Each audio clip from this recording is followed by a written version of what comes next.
All right, shalom, shalom. Shalom. Before we get started, I want to start off by giving all honor and glory to Yahawah, BAHASHAM, Yahawashi, BAHASHAM, and HAQADASH.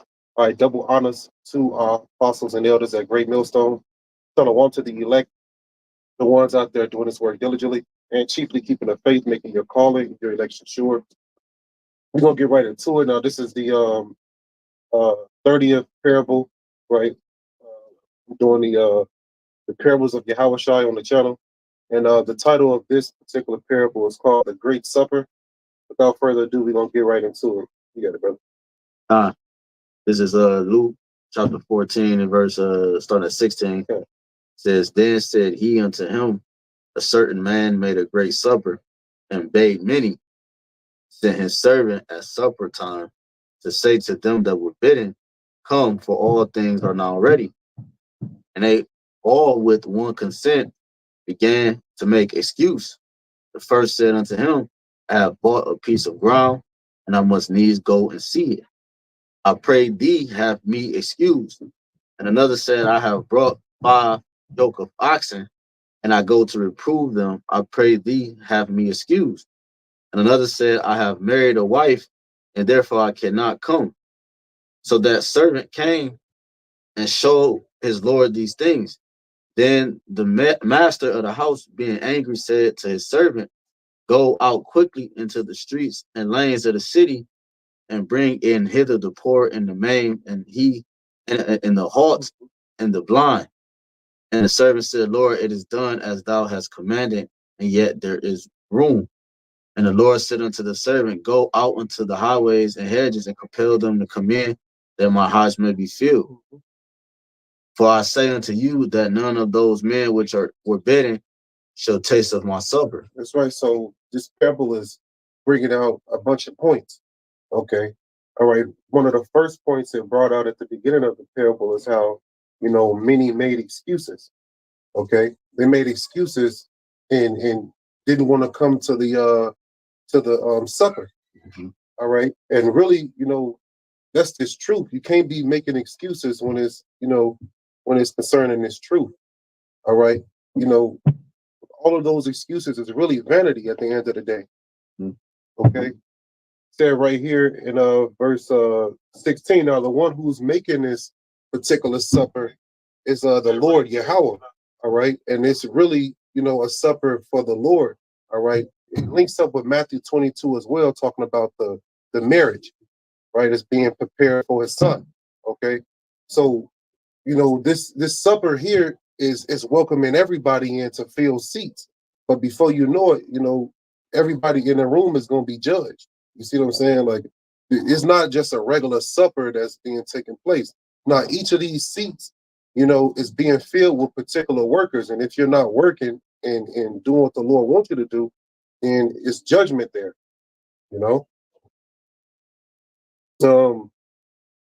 Says in verse 17, and sent his servant at supper time to say to them that were bidden, Come, for all things are now ready. So it was particular people who received invitations, right? And they denied that invitation. That's being in this truth and then eventually falling out. You know what I'm saying? Like, that's crazy. That's a fearful thing, man. All right. Got it. Yeah, this is what you just said. They denied what you say. They denied the invitation. Right. This is Matthew 19 and 16. And behold, one came and said unto him, Good master, what good thing shall I do that I may have eternal life? And he said unto him, Why callest thou me good? There is none good but one, that is Yahawah. But if thou wilt enter into life, keep the commandments. He said unto him, which Yahawashi said, Thou shalt do no murder. Right? And then I'm gonna just jump down because Yahawashi just started listing off the commandments. And then verse 20 says, The young man said unto him, All these things have I kept from my youth up, but like I yet. Yahawashi said unto him, If thou wilt be perfect, go and sell that thou hast and give to the poor, and thou shalt have treasure in heaven, and come and follow me. But when the young man heard that saying, he went away sorrowful, for he had great possession. Then said Yahawashi unto his disciples, verily I say unto you, that a rich man shall hardly enter into the kingdom of heaven. And again I say unto you, it is easier for a camel to go through the eye of a needle than for a rich man to enter into the kingdom of heaven.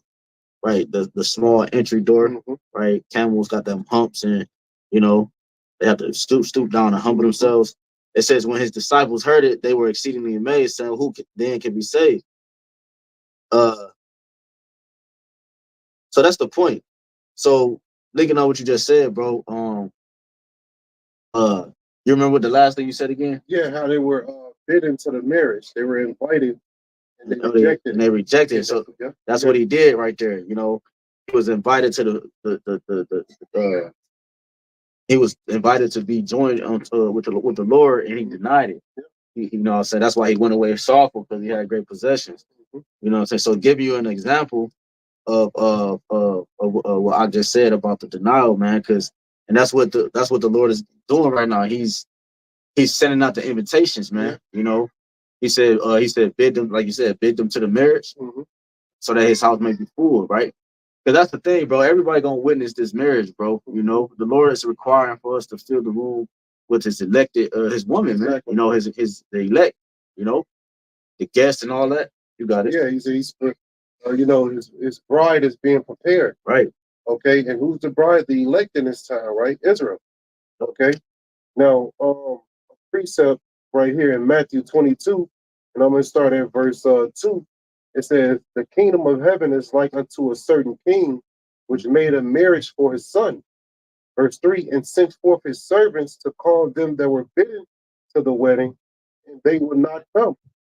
Verse 4, again he sent forth other servants, saying, tell them which are bidden, behold, I have prepared my dinner, my oxen and my fatlings are killed, and all things are ready to come. So all things are ready, come unto the marriage. You see? So this is what's happening. You know, many are being called, but guess what? A few gonna be chosen. All right? Because you know, these seats gotta be filled. Okay? It's like a fisherman casting his net.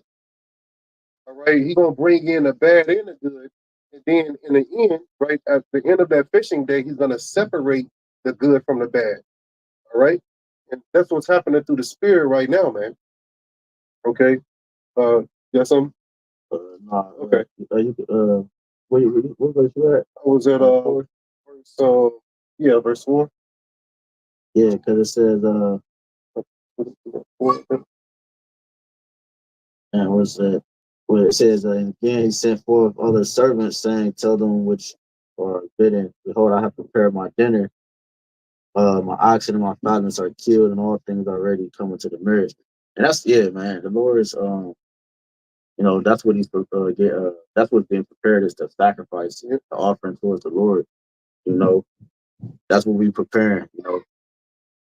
And the whole world is witnessing like you said, the bride getting groomed, getting prepared. You know, it's a process when the bride get groomed.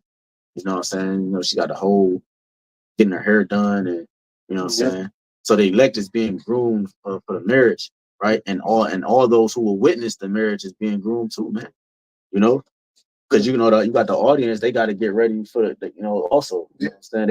They get dressed, uniform. You know what I'm saying? You don't just come there any. So the Lord is preparing everybody to witness this marriage, man. That's right. You know, which is ultimately going to lead to that feast, that supper, you know, with the Lord in the kingdom. You know, he said, I would not drink wine. So he's, you know, back with his men, you know, the elect. The Lord loved wine. Right. So that's going to be that feast. All right. That great supper. That we preparing right now, man. He mentioned about the fatlings and different things. That's what you know. That's what we preparing. It's the feast for the Lord, man. It's gonna be a celebration. You got it, bro. This is Proverbs chapter 9, and I'm gonna start at verse 1. It says, wisdom hath builded her house, she hath hewn out her 7 pillars. Verse 2, she hath killed her beast, she hath mingled her wine, she hath also furnished her table. Verse 3, she hath sent forth her maidens, she crieth up, she crieth upon the highest places of the city. Right, going to the prophets. Okay, This is what's happening. You see the prophets out here calling, right, at the chief places of concourse, right, calling all to the marriage, right? And when we say all, we're talking about specifically the elect. Now, sometimes you might get somebody who is outside of the elect and, and they last for a minute. You see things like that, but really we calling for the elect, man. Yeah, all right. Those pillars. That's what the pillars was. That's the elect. Because the pillars. When you go into the definition of a pillar, it says basically it distributes the weight. Yep. To the foundation, which the foundation is Yahawashi. You see what I'm saying? So showing you it's Yahawashi, the foundation, then the pillars, which is the elect. The elect hold the rest of the house up. The pillars hold the rest of the house up. The floors rest on the pillars. And that's likened into the rest of our nation, the Israelites, outside of the elect. You got it, bro. It says, back at verse 3, it says, she have sent forth her maidens, she crieth upon the highest places of the city. Verse 4, whoso is simple, let him turn in hither. As for him that wanted understanding, she said to him, verse 5, come, eat of my bread and drink of the wine which I have mingled. Right? That's the supper. Okay? Come and eat of this wine. Come and partake of this great meal. Okay? And be filled. You like the Lord said to that lady at the well, you drink of this water, you will never thirst. You see? So this is what the prophets is compelling the people to do. Okay. And like I said before, like we've said before, and like our elders on down said before, this is only for the elect, man. The elect is gonna eat and be filled. 2/3 they're gonna eat it of it, and not be satisfied. They're gonna run and seek satisfaction from another meal, another table. Yeah, tell you that in Isaiah 65. It says they prepare a table for that troop, being Esau, meaning they keep his system afloat, what I'm saying? They eat off his table, like you said. So they do prepare a table for the left hand energy, you know what I'm saying? Exactly. They're not preparing the table for the Lord. That's right. But you got it. Okay. I'm trying to look for this precept. I'm gonna go with continuing on. Verse 5 over in Proverbs 9, it says, come eat of my bread and drink of the wine which I have mingled. Verse 6, forsake the foolish and live and go in the way of understanding. That's this great supper, right? When you partake in this supper and you eat, you're in the way of understanding. And you want to stay within this way because every other way is destruction, is death. Okay, and that's what we're bringing out in this parable here. Okay. These people who were making excuses, right, over back in Luke chapter 14 and 18, they, the ones who were bidding, they all with one consent began to make excuses. The first said unto him, I have bought a piece of ground, and that ground gonna burn up. He said, and I must needs go and see it. You got to go see the ground. you make it. You got to go see the ground, see your crops growing. Hey, that's a passive thing. You know what I'm saying? What you plant, the plant's gonna grow by himself if the Lord give the increase. So why are you going to watch your ground? Yeah, that's respect. That's like Lot's wife. She had respect when she looked back. She had, meaning she had respect to the things that she was leaving behind. That's the excuse. Yeah, they like, damn, all the things I'm giving up, man. Let me go. I got shit going on, man. You know what I'm saying? Jake might have started a business. Shit. You have brothers fall out this truth for they gained a lot of money. Yeah. You know what I'm saying? They like, shit, bro. I could actually go to Paris if I want to. And those things corrupt their mind, bro. Take them away from the light. Yeah. Because you're supposed to suffer. Yeah. Right? You're supposed to be a stoic. Suffer hardship, right? Go through things right now. If you looking for pleasure all the time, then that's the wrong spirit. You know what I'm saying? You can't be seeking after pleasure all the time when the Lord said you gotta go through much suffering in order to enter into the kingdom of heaven. What's that? Acts 14:22. Okay, you got your precept, brother. Then I'm gonna continue on over here. Oh yeah, because you said about the supper just real quick. I'm looking for another precept, but this is Revelations 3 and 20. Behold, I stand at the door and knock. If any man hear my voice and open the door, I will come in to him and will sup with him, and he with me. You know, so like you said, you had mentioned about the wisdom, the knowledge. You know what I'm saying? I forgot what you said, Salakia, but yeah. So it's like the Lord said, man. You know, the Lord will come into you. He will give you the wisdom. You know what I'm saying? To build with him. You know, you eat of his. He said, eat of this bread, drink of this wine. You know, bread represents his body. The wine represents, you know, his blood. You know, you eat of him. He said he's the bread of life. You know what I'm saying? Which ultimately the scriptures say, if you suffer, you not. What would you say? How they go? You suffer with him, you'll reign with him later. Or paraphrasing. You know, suffer now, pretty much you'll reign later. Yeah. So we eating of him. We eating of the Lord now. We participate in the spiritual supper, which is the wisdom, you know, and everything, and it's going to translate ultimately to the physical feast, bro. Yeah. You know, it's going to manifest itself. That's what we're getting ready to see, the manifestation of the spirit and the wisdom we've been bestowed upon. We're getting ready to see it manifest in real time. You know, that's what the Lord is coming to do. He's coming to establish his kingdom on the earth, you know, which is going to result in that feast, bro. You know, all the wisdom that we have now is finally going to catch up to the new body. Our bodies is going to finally make sense, because the wisdom we got is too much for these bodies. So it's going to all make sense here soon. You know, that's right. You got it. Because these are clay jars. Yeah, that's withholding this truth right now. And you know, a clay jar, you can't. That's why these bodies gotta go, because it can't withstand this truth, man. It can't hold this truth in this weak ass vessel. Okay, so we got to be changed. But I got a precept here in Proverbs chapter 8, and I'm gonna start at verse 1. It says, doeth not wisdom cry, and understanding put forth her voice? He standeth in the top of the high places, by the way in the places of the paths. He crieth at the gates, at the entry of the city, at the coming in at the doors. Okay, so you know, that's talking about the prophets. Okay, and the prophets are bidding you, right, calling you. It's about to say it right here in verse 4. Unto you, O men, I call, right, and my voice is to the sons of man. All right, the Lord is calling for his prophets, for the elect to wake up, realize who they are in this land of captivity. All right, verse 5, it says, O ye simple, understand wisdom, and ye fools, be ye of an understanding heart. Okay, so don't be making excuses like these people are over in Luke 18. No, have an understanding heart, man. You know, hey, you know, our Lord Yahawashi, you know, it was more excuses that he got from some people. He said, what? Let the dead bury the dead, right? And come and follow him. Okay. All right. When he met the fishermen in Galilee, right? They were fishing and they dropped everything and followed him.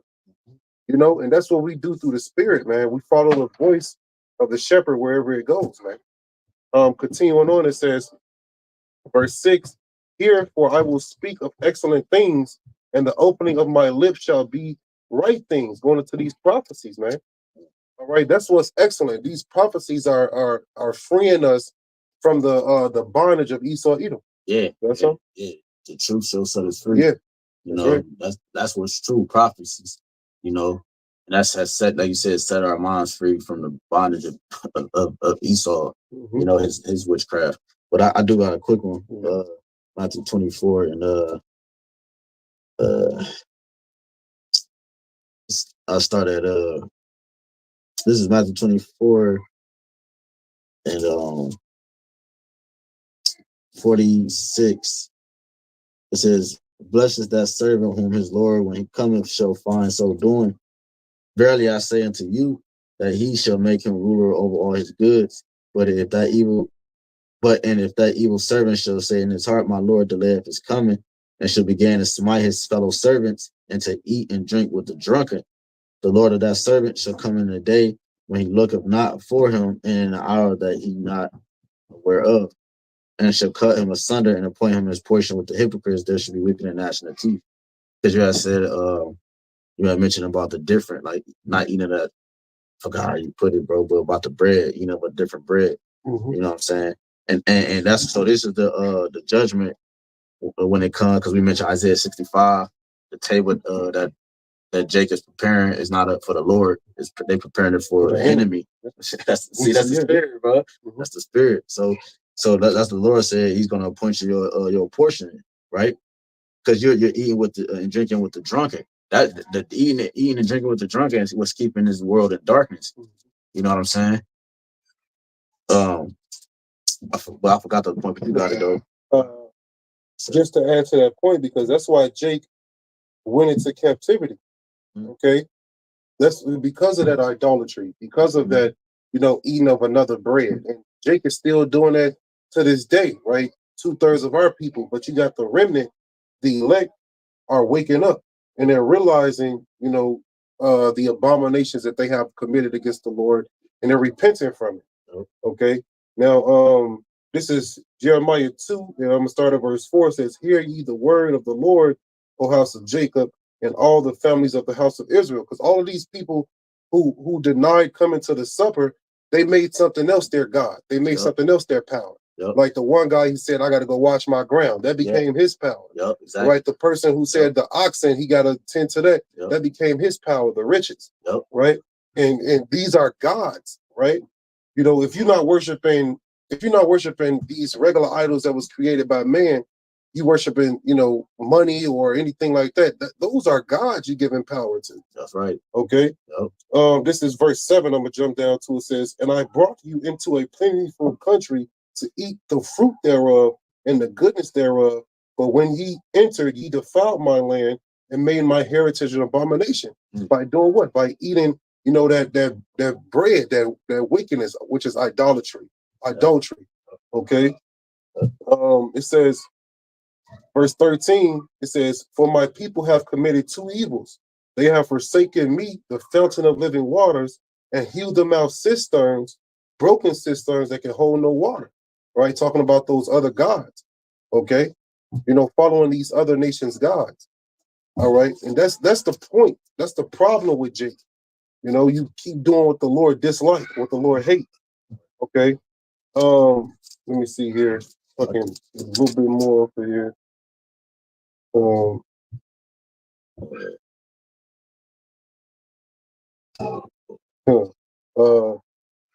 I'm gonna start at verse 28. Jeremiah 2:28. It says, "But where are thy gods that thou hast made thee? Let them arise." Matter of fact, I'll start at verse 25. It says, "Withhold thy foot from being unshod, and thy throat from thirst. But thou saidest, there is no hope. No, for I have loved strangers, and after them will I go." You see, that's what Jake said. They love strangers, and after the strangers they will go. Right? They love their money, they love their oxen, they love their land. Okay, they love that over the Lord. Hey, what's that? 2 Timothy. It says they are lovers of pleasures more than lovers of God. 2 Timothy 3. You see, that's why you don't want to be that way, man. You want to love the Lord more than you love pleasures. Verse 26 says, "As the thief is ashamed when he is found, so is the house of Israel ashamed. They, their kings, their princes, and their priests, and their prophets." Yeah, we're ashamed. We're in captivity now because of this decision. Because of the decision we made of serving other gods and worshiping other gods, we're in slavery right now, man. All right, verse 27, "Saying to a stock, thou art my father, and to a stone, thou hast brought me forth, for they have turned their back unto me, and not their face." That's what we read about over in Luke chapter, what's that, 14, the parable, okay, of the supper. That's what they did. They turned their backs on the Lord, man. Okay, continuing on, it says, "But in the time of their trouble, they will say, arise and save us." That's what Jake do. 2/3 of our people, when they're in a bind, when they going through something, that's when they want to call on the Lord, man. Okay, they don't want to call on the Lord now. Verse 28, it says, "But where are thy gods?" That's what the Lord said. Where are your gods at? "But where are thy gods that thou hast made thee? Let them arise. If they can save thee in the time of thy trouble, for according to the number of thy cities, according to the number of thy cities are thy gods, O Judah." You see? Hey man, the Lord can't stand the gods that you've made, right? You turning your back on the Lord, turning your back on his clouds for another God, the Lord gonna destroy your ass. You got it, brother. Whatever you I was trying to find this piece, I couldn't find it. But um, Go back over. John. Okay. Back over in that Luke 14, continuing on, the next person said, back at 18, it says, and they all with one consent began to make excuse. The first said unto him, I have bought a piece of ground, and I must needs go and see it. I pray thee have me excused. Verse 19, and another said, I have bought I have bought 5 yoke of oxen, and I will go to prove them. I pray have me excused. So, hey, you found it? So go ahead, finish your point. All right, so that's what he did. He got oxen, and he's saying, all right, this is more important than the supper. Imagine that, man. The Lord sent the invitation specifically with your name on it to come to this supper, all right, and you denied that. Yep. Okay, you denied this supper because within this truth, man, you're able to repent. You're able to turn from your sins. Okay, and that's you throwing that away, neglecting that to die. Go ahead, brother. You got it. Yeah, because this is John 6. You gotta really start at the top, but I'm gonna just go to the point. This is during the Passover. And Yahawashi, it was bread. They just got to read from the top. You know what I'm saying? Because the point I want is in 26, and it was just dealing with the breaking of the bread, the miracles that Yahawashi was doing. And Yahawashi was making a point based off the things that took place that night. I'm gonna start here at verse 25. John 6:25, and when they had found him on the other side of the sea, they said unto him, Rabbi, when camest thou hither? Yahawashi answered them and said, Verily, verily, I say unto you, ye seek me not because ye saw the miracles, but because ye did eat of the loaves and were filled. Yahawashi said, Labor not for the meat which perisheth, but for that meat which endured unto everlasting life. So they didn't come for the miracles, really. They came just to eat. Mm-hmm. You know what I'm saying? And that's why when we camping, we don't have no soup kitchen, you know what I'm saying? Yep. No, because here at GMS, we want you to get this word. Yep. Okay, that's what's gonna save your life. Okay, not because these people are they're on a low level. If you have food every week, you're gonna have a long line of people. But the moment when you stop having food, you're gonna see those people who were once there, they're gonna disappear. Yep. So it's showing you that you'll always constantly keep having to rehydrate that way. Yahawashi said you eat of him, you last forever.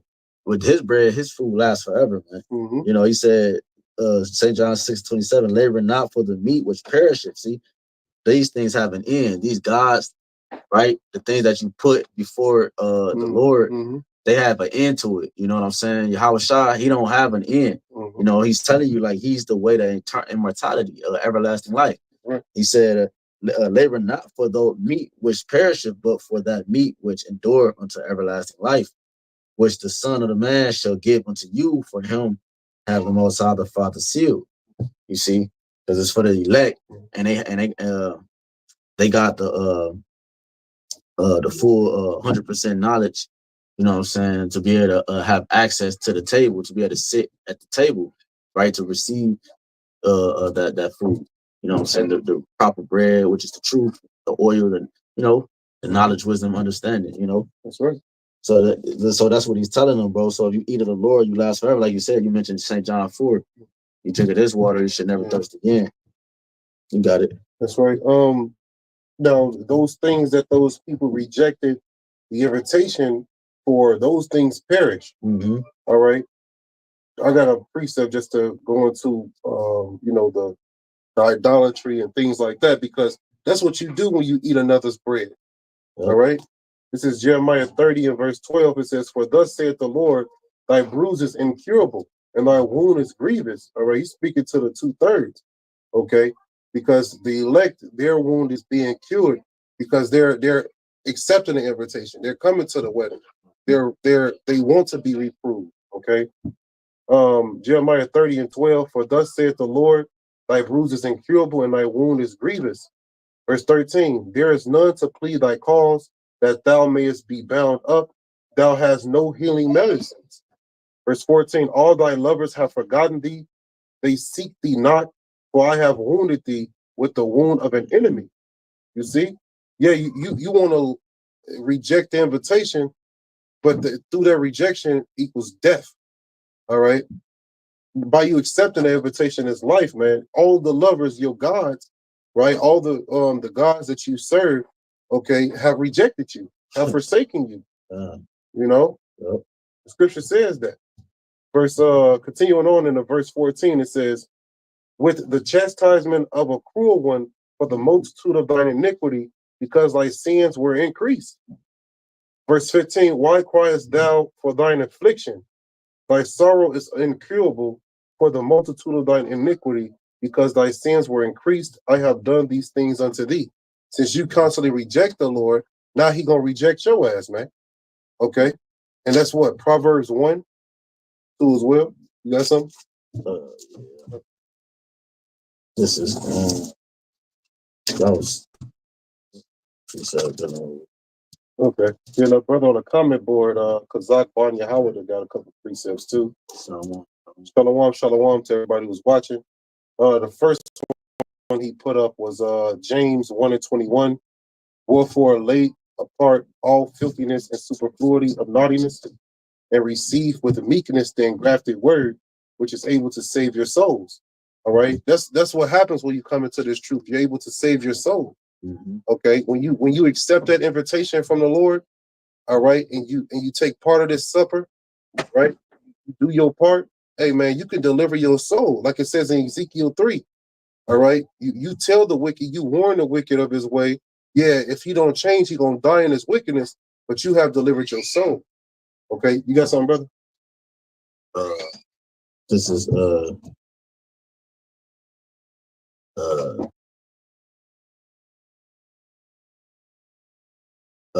damn. Oh, you got it. Okay.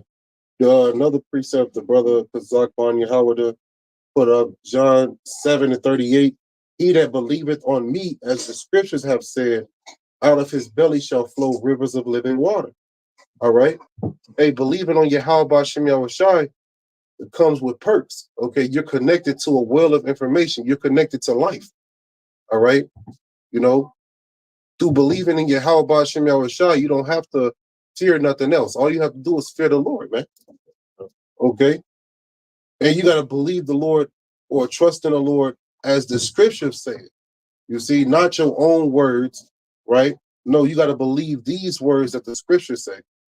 Okay. This is another precept by the brother Isaiah 1:3. The ox knoweth his owner and the ass his master's crib. But Israel doeth not know, my people don't consider. Who is not considering in this time? The 2/3. Okay, they don't consider the Lord, man. All right, they put the Lord off. All right, but the elect, they consider the Lord. They don't put the Lord off from day to day. Isaiah 1:4, a sinful nation, a people laden with iniquity, a seed of evildoers, children that are corrupters. They have forsaken the Lord. They have provoked the Holy One of Israel unto anger. They are going away backwards. Okay, they are going away backwards, just like the people that we brought out in the parable. Right, the correct way to go is with the Lord. Is to listen to the servant who's calling you to the supper. Okay, the terrible way to do is to come up with an excuse not to do it. All right. Let me see if he there's something else here. Proverbs 8:34. Blessed is the man that heareth me, watching daily at my gates, waiting at the post of my doors. All right. You're blessed when you do that. You're blessed when you read. All right. You're blessed when you're in this truth, man. Okay. You got something?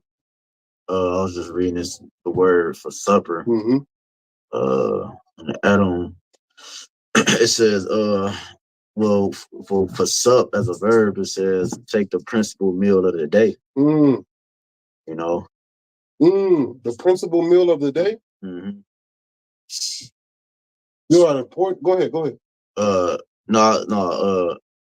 What you about to say? Yeah, that's very important. The principal meal of the day. You know, even scientists say that breakfast is the most important meal of the day. Right. So that's like a correlation of this. Okay. You know, the principal meal, this really right here what we surviving off of, man, because this word right here fills us, it satisfies us. The carnal food, that carnal bread, we're gonna be hungry again. You know what I'm saying? You're not gonna be satisfied always.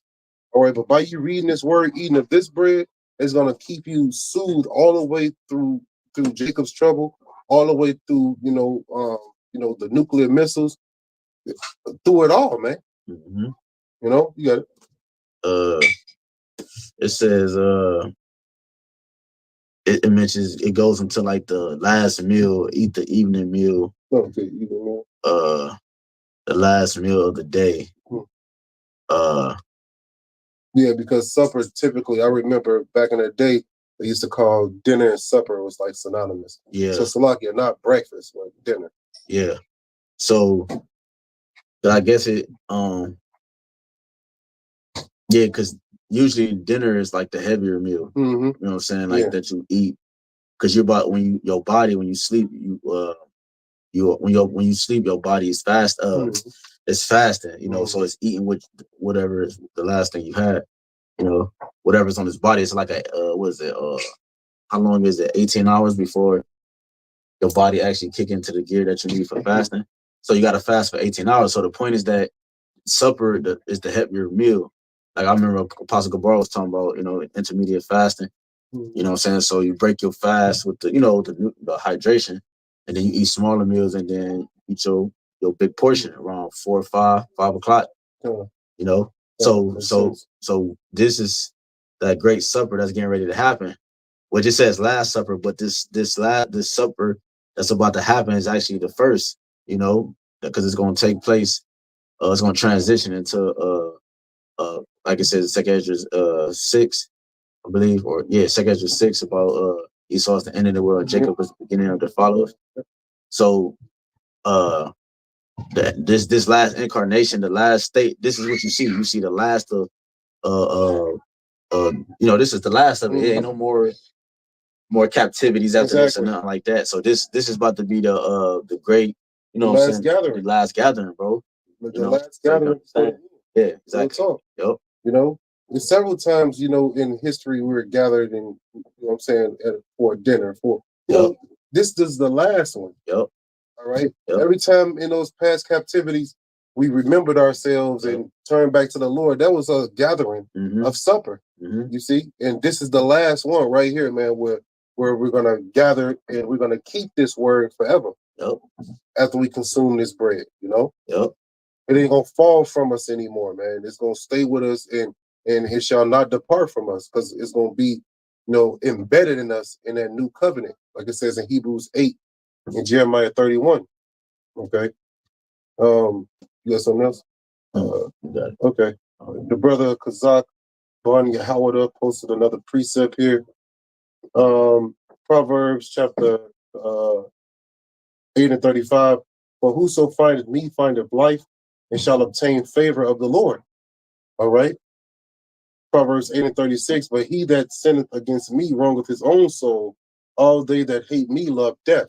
So you're denying the reservations. Death is the outcome. Death is the solutions for that. All right. Proverbs 3 and 5. He put, trust in the Lord with all thine heart and lean not unto thy own understanding. In all thy ways acknowledge him, and he shall direct thy paths. All right. Matthew 4 and 4. But he answered and said, it is written, man shall not live by bread alone, but by every word that proceeded out of the mouth of God. Okay. The carnal bread ain't gonna satisfy you like this word can, man. Okay. And last one he posted, John 6 and 63. It is the spirit that quickeneth, the flesh profiteth nothing. The words that I speak unto you, they are spirit and they are life. All right. So these words that we're bringing out to you is like CPR. All right. It's bringing you back to life, man. Okay. So, hey, take a part of this supper while you can, because there's going to be a time where, the invitations stop. That's the famine of the word. Okay. He's going to take the prophets from off the streets and the prophets are not gonna invite people to the supper no more. Okay, because really it's gonna be filled. Okay. So you got something?